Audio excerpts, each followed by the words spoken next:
There's a saying that where you start does not determine how you finish.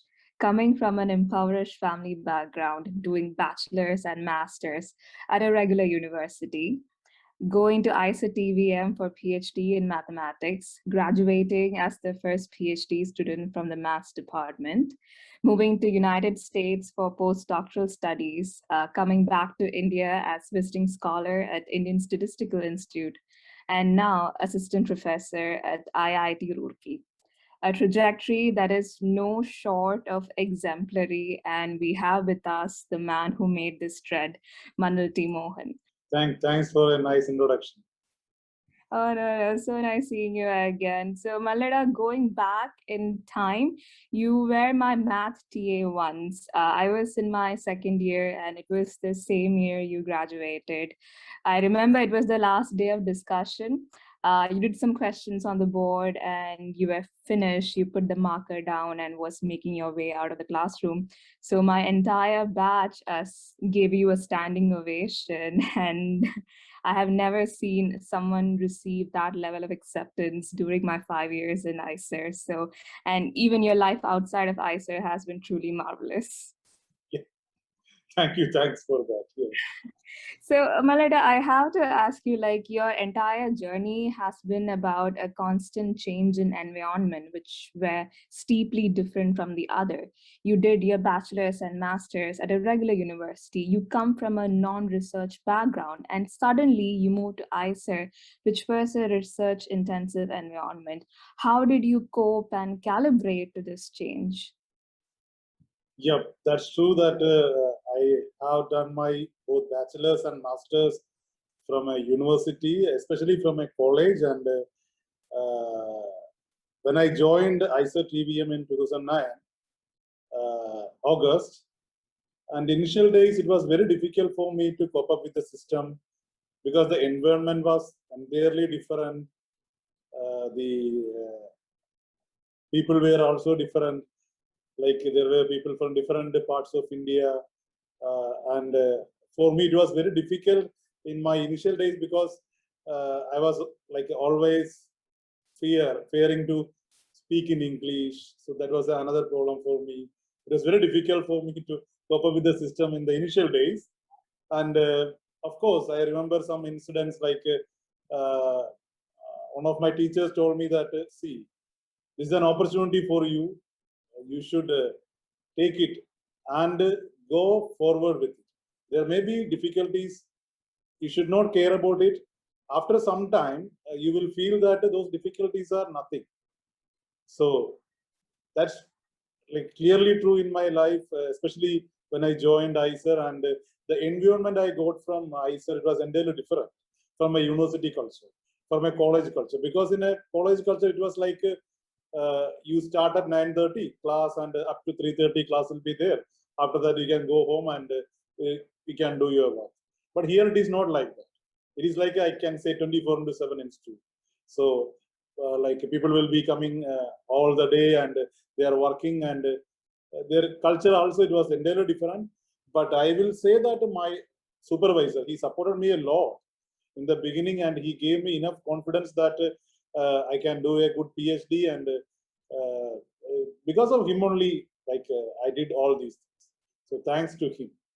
And like study-wise, how is it different? Study-wise, okay. learning-wise. Yeah, so that is also, see, in the college, one thing is like teachers will come with their notes, and they will explain the things. So we will be like kind of like a spoon feeding. We can say the better word is that. And of course, in exams also, mostly we will expect the questions, the same questions what teachers is teaching in the class. But if you go to the IISER, and in my first year coursework and all, the culture was entirely different. So you have to learn several things yourself, and secondly, you have to learn out of the class also, right? Like you have to learn most of the things not only from the teachers, whatever they are teaching. You have to read a lot, and you have to read more, like very good books. And then my supervisor gave me several self-study courses where I had to learn some subjects of my own, starting from like zero. So it was like an entirely different culture. And I have to say, like, the students are also, they are all, they have only one goal, to achieve something in their life through academics. There was no other goal in anyone. So it was like a whole family, either it is chemistry or physics or biology, all were having only one aim, one goal, that they have to get something out of the academics. So that was the main goal. And we were like, as we were the one of the first few like batches in the in IISER. So we were like together all the times, and I was also attending most of the seminars. Even it is in, not only in mathematics but in chemistry, physics, biology, and it gave me lots of confidence also, that how people are presenting, how we have to like time management in a presentation. It was like entirely different world in IISER. I see. Okay. So when you joined IISER, it was just a budding institute, bunch of rooms inside CET. Now it's much larger in scale. So what did you learn from IISER, and how did that help you in your forward journey? And also, I remember, didn't you give vote of thanks at a national conference in Malayalam? Yes, that is true. In one of the national conferences, like which was held in Marivanes College, where I did my undergraduation and post-graduation. So in one of the national conferences, my teacher told me that you should give a photo thanks, and also it should be in English. Then I told my teacher that no, ma'am, I cannot give it in English. I can speak only in Malayalam. So I was such a like a such a not at all confident to speak in English. So my confidence level was so low. But after joining into IISER and meeting with the people, talking with them, slowly I gained my confidence. And of course, I must say one thing, that I understood that I have some leadership qualities also after joining IISER. So that was a big revolution, I will say, in my life. That it was like a family, first of all. Now the number of students are more, and departments are also different. But at that time, when it was in the CET campus, it was like a one family. Like not much departments are there, and also very few faculty members. And we were like, we know each other. Like all of us know, and maybe like physics and chemistry, they will be mostly in labs and all. But I am a mathematician, so I'll be working with paper and pen. So like maybe that is also another reason that I was getting time for doing some extracurricular things also. So those things, like this entirely different culture I learned from IISER. I should say that, because it was like a different experience, and several people with different culture we made there, and we learned from them a lot, like from Tamil Nadu, Andhra, North also. So it was like a different cultured people, and we were all together, and it was an entirely different experience. What specific skill that you picked up from IISER, or a specific connection that you made at IISER that had helped you in your forward journey?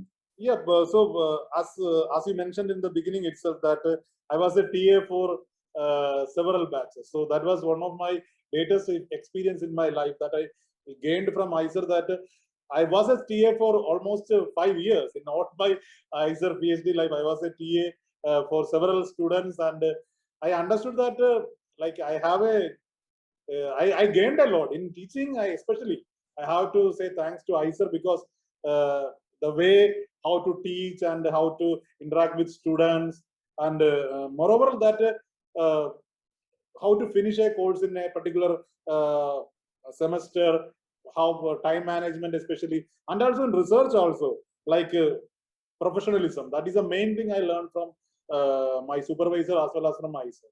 So kind of like punctuality, the like even in seminars and all, you should be started at a particular time and you should finish at a particular time. So all these professional and ethics also, all these things related to everything related to research, I learned everything from IISER. So I must say that whatever I am right now, it is because of IISER. Oh, that's so nice. So you moved to United States. You could have established a career in United States, but you chose to come back. What motivated you to come back? one thing I should say that I am always thinking about my country in the sense that I I was here for almost 29 years. Only for 2 years I was in the US. Maybe 2 years, but that of course, I went for there to gain more knowledge and to gain more exposure, more experience. And but if I look back into my life, all my first 29 years, my country supported me and they gave me everything for free of cost. So the whole of my education was taken care of by my government and my country.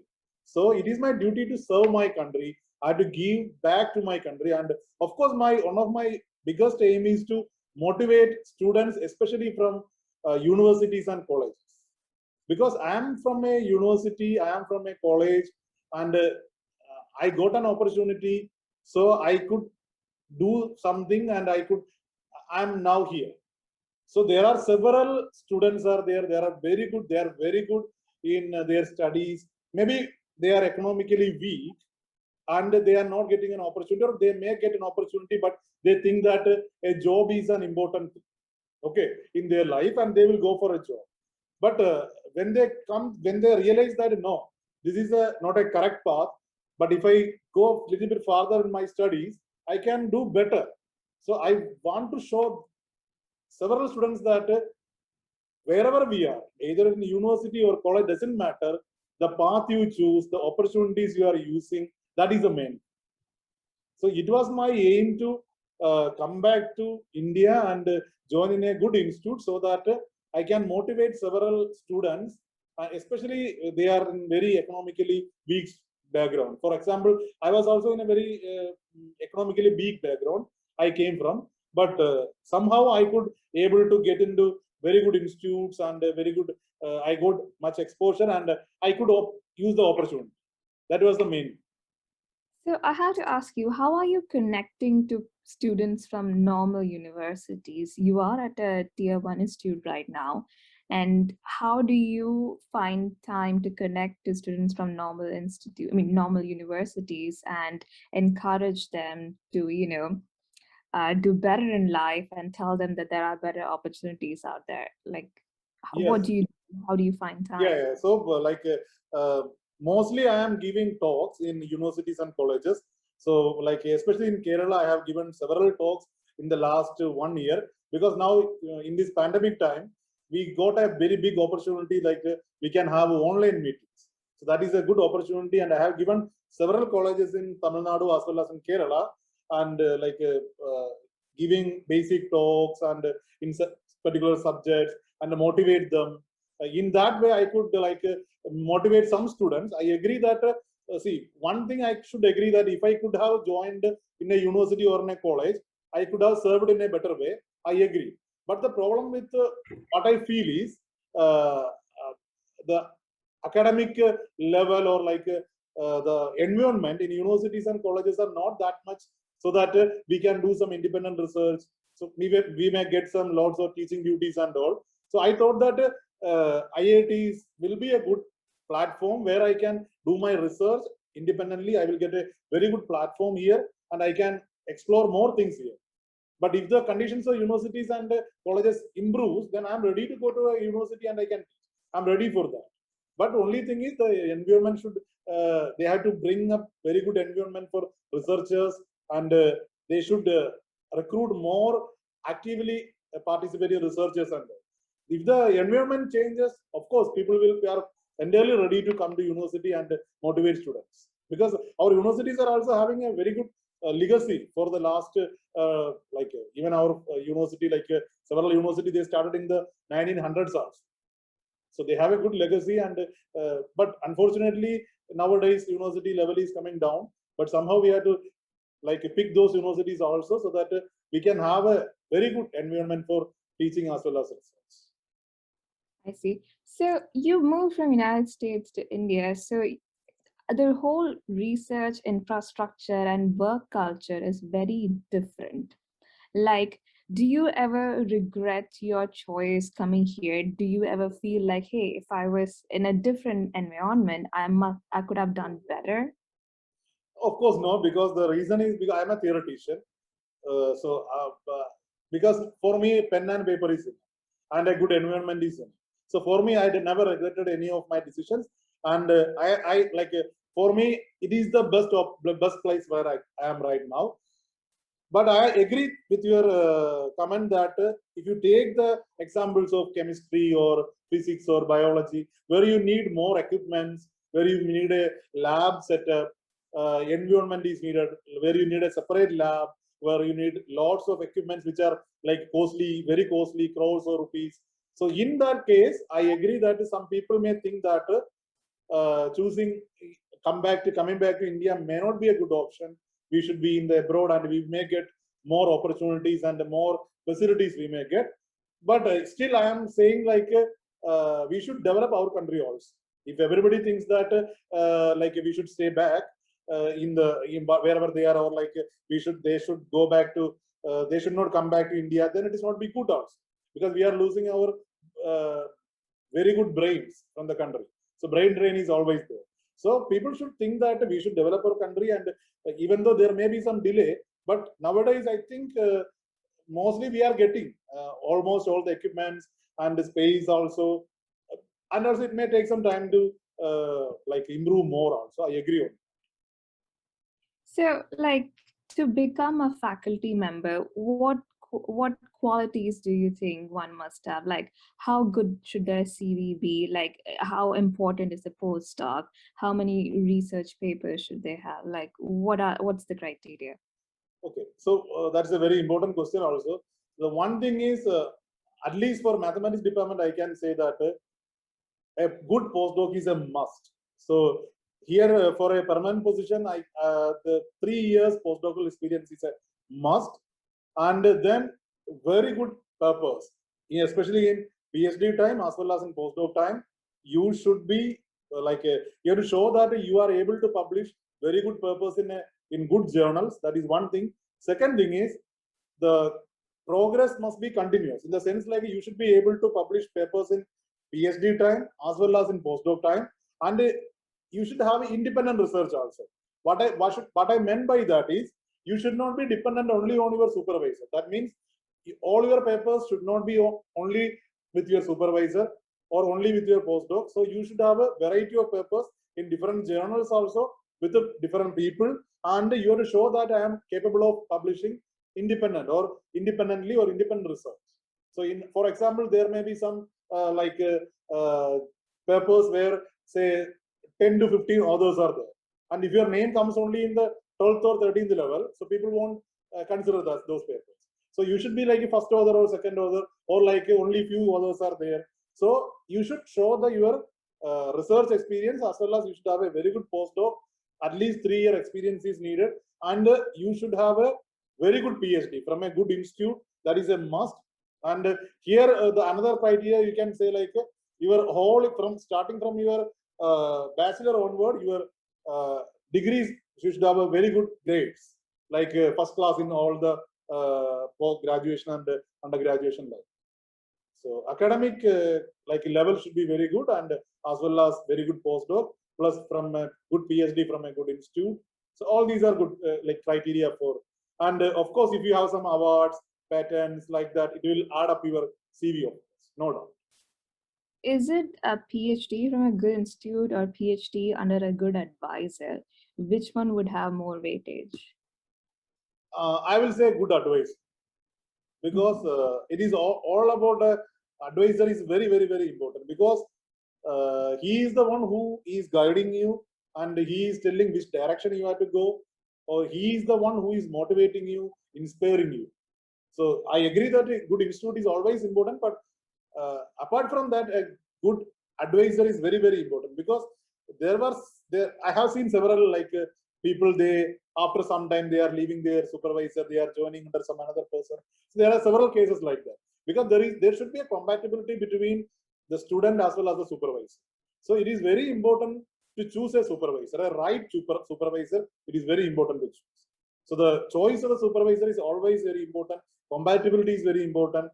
And also, suppose you are joining under some person, and if you feel that I cannot continue with a particular person, it is better to leave at the earliest rather than spending a long time under that person. And after that, if you leave and then join under another person, problem is like you are already left a lot time. So time you cannot get it back. So it is always better if compatibility issues are there, you should leave at the earliest and find a suitable person. And of course, institute is also important because people always look for from which institute you are done your PhD. That is also very important. But in my opinion, advisor is more important than institute. Also, I have to ask you, like, what's the competition out there for faculty position? Are there enough jobs? And are there, let's say a person decides to come back to India, like, are there enough opportunities to support and encourage this person to continue research in India? Of course. Nowadays, like opportunities are low. I will say because there are, you can see in science especially, there are 23 IITs are there, 7 IISERs are there. So it is all the IITs need faculties, all the IISERs need faculties. And there is a faculty crunch and there is a opportunity for very good faculties. So I will say that now it is like a very really good opportunity for all the youngsters, those who want to come back to India, those who want to join good institute. Very good opportunities are there, and institute are always welcoming good faculty. So there is no question that, and also you can say our living style is also now very good. They are providing good facilities in the institute itself. So those who want to come back, they can without any doubt they can come back and serve our country. There is no problem in that. So there is a good number of opportunities there. Even in terms of postdocs, government is supporting a lot for postdoc also. For postdoc outside also, there are several opportunities. If you do a postdoc from abroad, it will be add up your CV, and we can of course come back with that experience, with that exposure.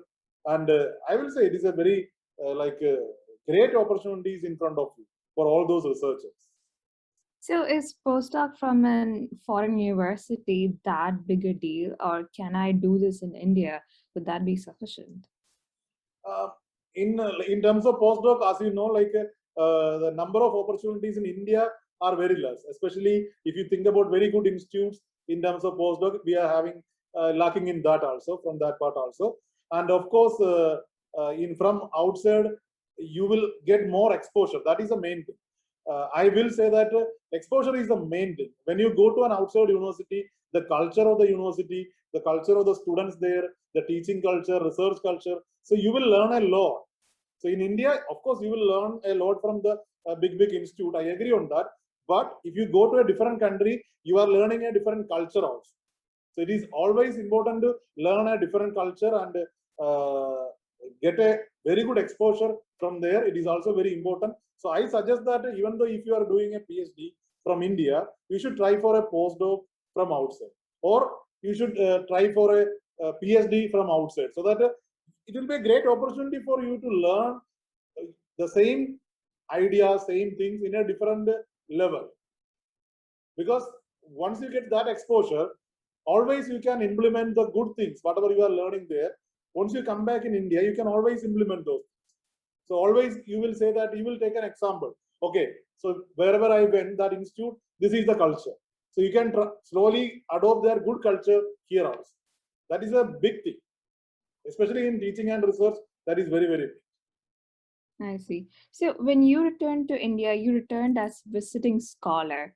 And after being visiting scholar, you became assistant professor. So like from visiting a scholar to assistant professor, there was some gap. What did you gain by being a visiting scholar? Okay, so ISI is one of the important and notable institutes in India. And I got a visiting scientist position there. And at that time, I applied for one fellowship also. It is called INSPIRE Fellowship, INSPIRE Faculty Program. So that is also another important research fellowship for young researchers. Those who are below 32, they can apply after their PhD. They can apply for INSPIRE Faculty Program, and they are paying almost equivalent to the assistant professors in IITs. So it is a good payment is there, as well as it will allow you to do research independent. So you can join in some good institute and you can start your research. And the idea of Inspire program is especially to groom yourself as a good academician. And at the end of the day, the Inspire faculty program aims to absorb that particular candidate in that institute wherever he is working, because they are providing all the infrastructure and everything, and he will be groomed from there so that he or she will be like a very good researcher and academician, so that the institute can think of, okay, let us absorb this person as he is very good. So this will give you a very good opportunity. Inspire program will give you a very good opportunity as a researcher, especially those who have finished their Ph.D. It will be a great opportunity for them to join in a very good institute, show their caliber, and get it absorbed there. So that was my my growth also, because after in ISI Bangalore, I was a visiting scientist. At that time, I got Inspire Faculty Award, and I joined in IIT Roorkee as an Inspire faculty. And after some time, they absorbed also me as a permanent faculty. So that was the one of the beauties of this Inspire Faculty Award. Similarly, one more award is there, that is called the Ramanujan Fellowship. That is those who are working outside of India, those who want to come back to India, they can apply for Ramanujan Fellowship and they can work in India. And the same way Inspire Faculty Award is working, same way Ramanujan Fellowship is also working, and they can explore in India. And the same idea is behind Ramanujan Fellowship also. Both are DST programs, Department of Science and Technology programs. So you talked about age, like is age really a number in research and getting research fellowships? So for, of course, for Inspire Faculty Award, there is a age bar is there, 32. And for Ramanujan Fellowship, there is no age bar. It can be any age, like up to 55, you can apply, no problem. But I don't know why they have made this Inspire Faculty Award, maybe to like attract more youngsters. That may be the reason, because people may feel that youngsters are more like active in their research, or they are more active. But that is not true, actually. In fact, once you get old, you will be like gain more experience, and you will have more ideas also. And there is also even a saying that youngsters should do research and old people should write books. Okay. So maybe because of that they are promoting more youngsters. But anyway, so as you know, like in your young life, you have more energy, you have more thinking power, and you may think more. And that may be the reason they are thinking that you should promote all the youngsters who are below 30. But I am 100% sure that age is not at all a bar for anything. You can do research at any time. It is all about your passion. It is nothing more. If you enjoy your research, no one can stop you. So age is not at all a problem. So you are in mathematics. So can you tell me, like, what's the competition in mathematics for job opportunities, and like, is the field that you work in, is that important? Like, what are the contributing factors? Yeah, that's a very good question, because I have joined here and I know 10 years back, people are saying like 10 years back here, the number of applications they were getting, like it was hardly 10 or 20, not more than that. In a year, they were getting hardly 10 or 20. But now we are getting in a session.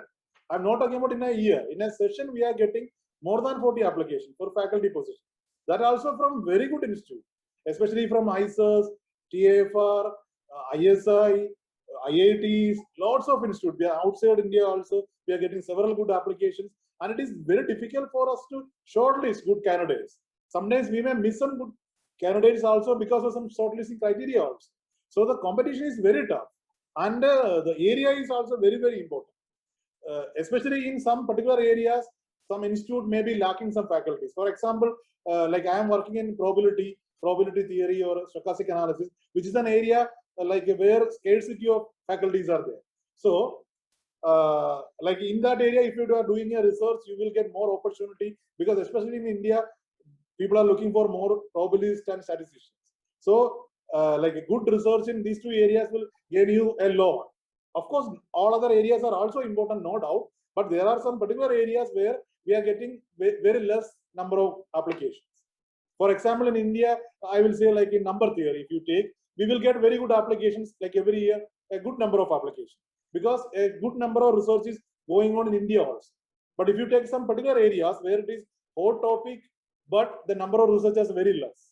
So I agree that area is also very important when you choose your research, because in some area it will be very dry.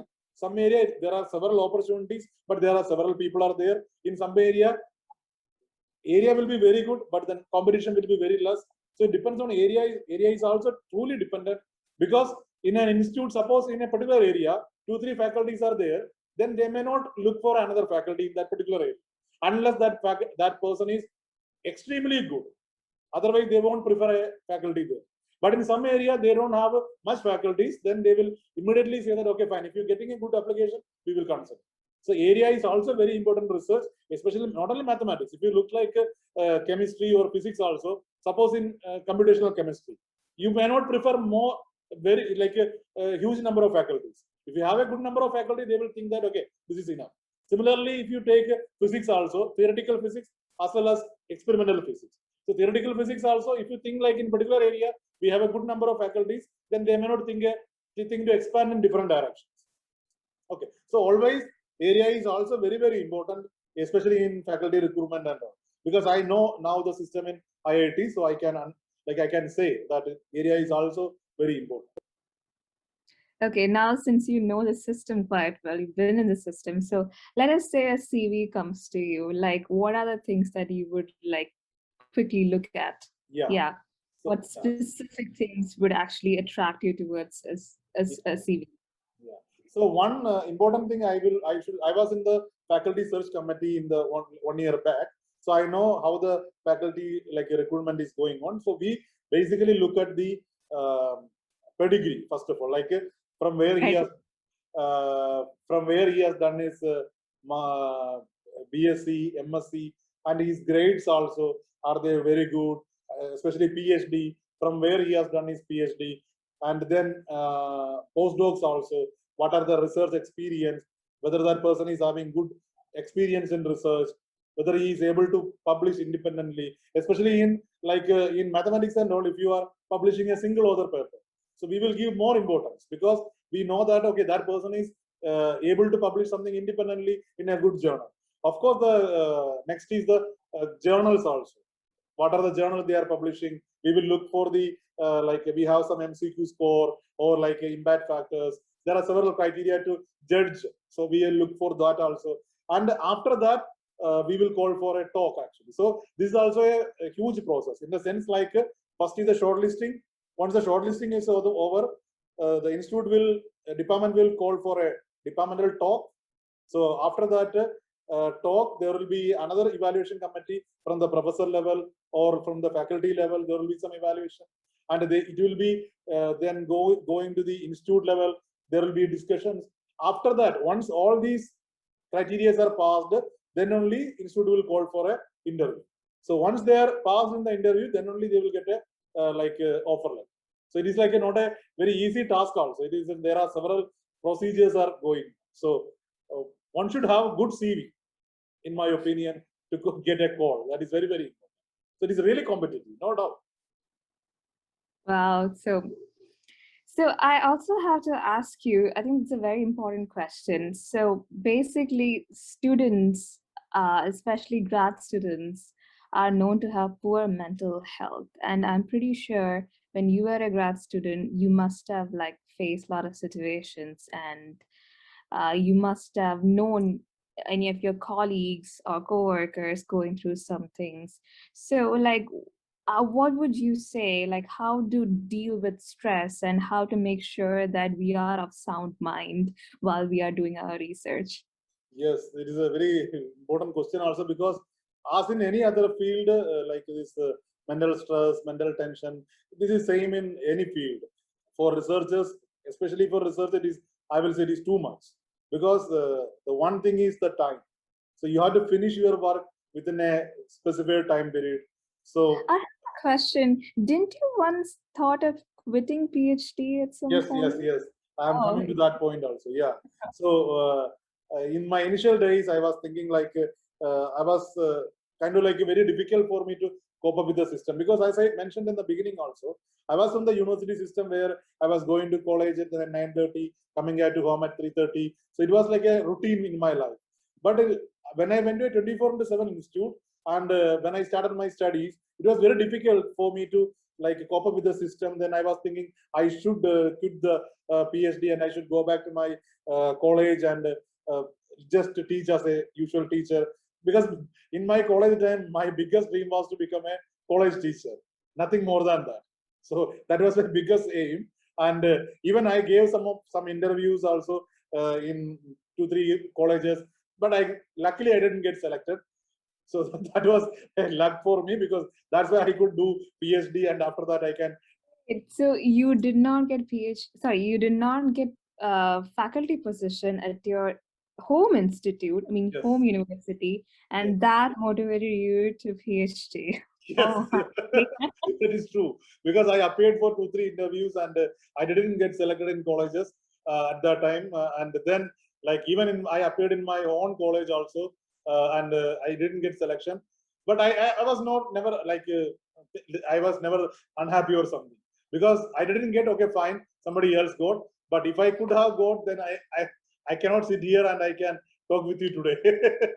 That's for sure.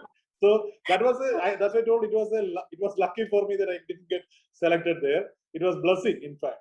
So and at that time, when I in my initial days of PhD, because this self-study courses and everything, I was reading books, and it was very difficult for me to do progress in my studies also. Then I was thinking several times to quit PhD, but I should say that my support, like support from my supervisor and also from my teachers, those who taught me in PG level and all, they helped me a lot.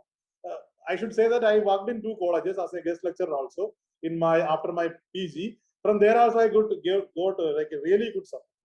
So like the teachers told me that you should not think like quitting PhD. It is a great opportunity. You should use the maximum of it. That was the only thing that motivated me to do PhD, because somehow I had to do PhD. It is like I was sure that I had to work hard. There was no other were alternative. you happy doing PhD? Like, if you're not unhappy, you should quit. Like, if were you happy? So that is also another important thing. You have to be happy. I agree. So, but if you think like, why don't I give a try? So I'm giving a try. So I gave a try. It worked. Then I started enjoying. So that is the difference. So I gave a try. If I could have quit, like there is no question. I can think like, why I had to take all these tensions, why I had to take all these stress. Let me quit. But that is a very easy way. But unless you take a challenge, you are not going to succeed in your life. So you take a challenge, and then okay, still you are not able to, I agree. But if you think that, okay, I can handle this situation, I can go forward, I can move forward, there is no problem. So then now I am saying like I am enjoying my research. I am whatever I am doing, I am enjoying. I am enjoying my teaching. Always I am enjoying. So all these things are enjoyment for me. So rather than a stress or mental tension, it is an enjoyment for me. But as I mentioned in the beginning also, there are a huge stresses going on, especially in the time of COVID now, pandemic now. Most of the research scholars are at their house, at their home. They are not able to do their research. They are like their time frame is also there, and they are in like a real mental tension, because uh, not only like COVID time also. Sometime what will happen? You may be doing some problem. You may be doing for 2.5 years, 3 years. Suddenly, one day you are going to know that somebody else has published that one. So that is also a very difficult situation. How will you handle that? Because you were thinking about a problem for a long time, and suddenly one day you are identifying that your like result is published by somebody else. Yeah. Because you cannot say that I am the only person I should work in this field. No, all over the world, hundreds or thousands of people are working on same problem. So whoever is succeeding, they are getting. So it is all about like sometimes stress in that way. Sometimes what will happen? You will have only 5 years to complete your PhD, but unfortunately you may not have any papers at the time of PhD. You have to continue your work. Maybe you are not getting proper results, so you may continue to work for 6 years, 7 years. So that also another mental trauma. You will feel like, so my friends are like graduating after 5 years. I am still continuing as a PhD. So there are several mental trauma. There are several mental stress, strain, and all are going on in each and every researcher. I will say most of, not each and every, most of the researchers is this is going on. But it is all about how you are overcome, how you can overcome this. Because I will say, like, once you get the result, I will say you will be the happiest person in the world. Once your paper is published, you will be the happiest person in the world. You will feel so proud. My paper was published, and you will feel so proud that I got a positive result. So these are the things. You will forget all your mental tension, mental stress, everything in a single moment. So you will feel like whatever the mental tensions I took, this all changed into a fruitful result in a fraction of a second. So that is also another beautiful, like, as I told, no, like, I was having lots of mental stress, tension at my beginning. But now if I think, I'm so happy that tensions, that stress are nothing. Like, they are all like building up, like building stones in my career. So those are like my beautiful memories also. I had to ask you, like, if you had decided to quit, did you have something to go back to? Of course, no. There was no other option. So it was like, again, if I could have quit at that time, like, I might have joined in a college as a guest lecturer again. Again, I will be teaching students. Maybe I may get a permanent position in some college, like that. Not more than that. My growth is over. So that is my maximum growth I can have. After that, there is no growth. I will be teaching students, but I may be motivating students, I agree, but not like, personally, if I think it is not a growth, it will be stop. So it was mostly a swim or a sink situation for you. So, and Yes, you decided to swim and you came I this saw, man. far. So, like, looking back, like, do you have any regrets? Do you think that, hey, if I had known something ahead, like if I had that particular skill or if I had a particular knowledge in that particular field, I might have gotten inch, I might have gotten further. Do you have any that kind of regrets? Like, I don't have any regrets, of course. Whatever the decisions I took, it was completely like, I don't have any regrets. Until now, it was positive for me in every aspects. But I will say that, see, understanding and learning is a very big thing. So there is no question that if I could have learned that, there is no question, because I always think like I could have learned this particular thing in my PhD time. Because now as a faculty, it is very difficult for me to, like, I can learn, no doubt, because I can attend some workshops, all these things. But time constraint is always there, because I have to take care of my teaching, my students, my research students, and everything. So it is time constraint is always there. Like, for example, like, I am a theoretical person. I could have done some computational works in my life. So I always think like that. I could have learned some computer programming more, and I could have worked, those kind of things I can always think, but I can learn it. But what my point is, like, if you say, like, if you are missing something, then I will say computational, more computational mathematics that I have missed in my life. Of course, like, I am doing something theoretical, but I can have collaborations. Still, as I told you, now this world is like one. It is not like India or some another country like that. We are all together now. We have lots of opportunities. We can, like, join through all the internet facilities. So it is a great opportunity for all of us to connect through internet and work together. So if some lacking is there in me, I can always seek a help from someone and get the result. For example, I remember that in one of my papers, so there was a comment from a reviewer that you should add a computational part also in this paper. So it was very difficult for me to do. But what I did, I seek a help from my from my colleague, and immediately he helped me, and that paper was published, and he was also author in that paper. So this is a kind of like now this world is very big. It is open to everything. So we have got enough opportunities, and also we have to work in a group. Especially that is also very, very important. You are not an individual as such. So you have to work in a group. Even if you join as a faculty also, you are not an individual.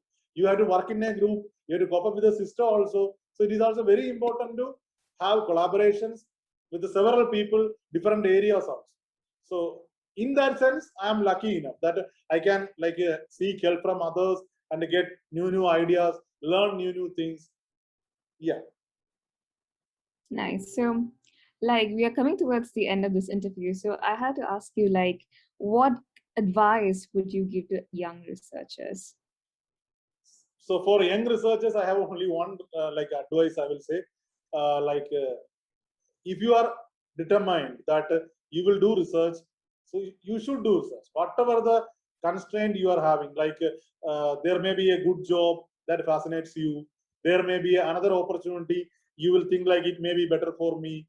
But you have to think like if you want to do something good in academics, in research, you should spend some time, because our first director, IISER first director, Professor Jemmis, he was the first comment he gave to PhD students was, PhD is like a tapasya. That means you have to do some tapas, because you think that this is my life.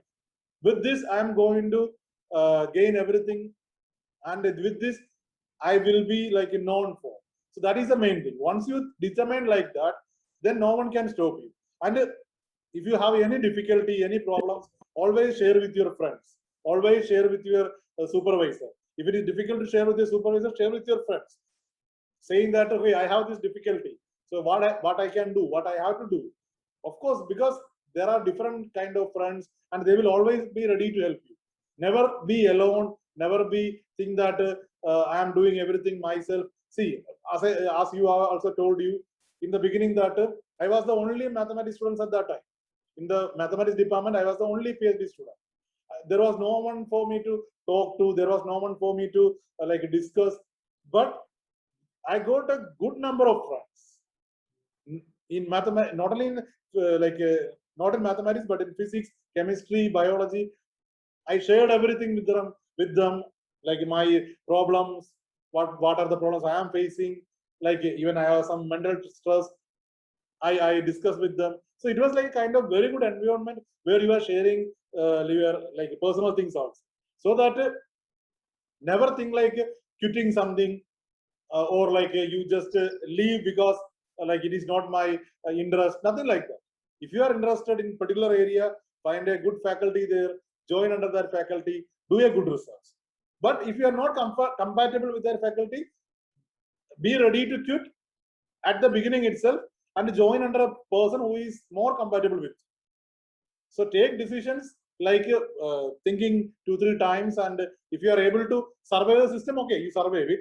But if you are not able to survive, take decisions at the earliest, because it will save not only your time, that faculty's time also. That is always very important, because that person is also investing something. So we have to think about that person also.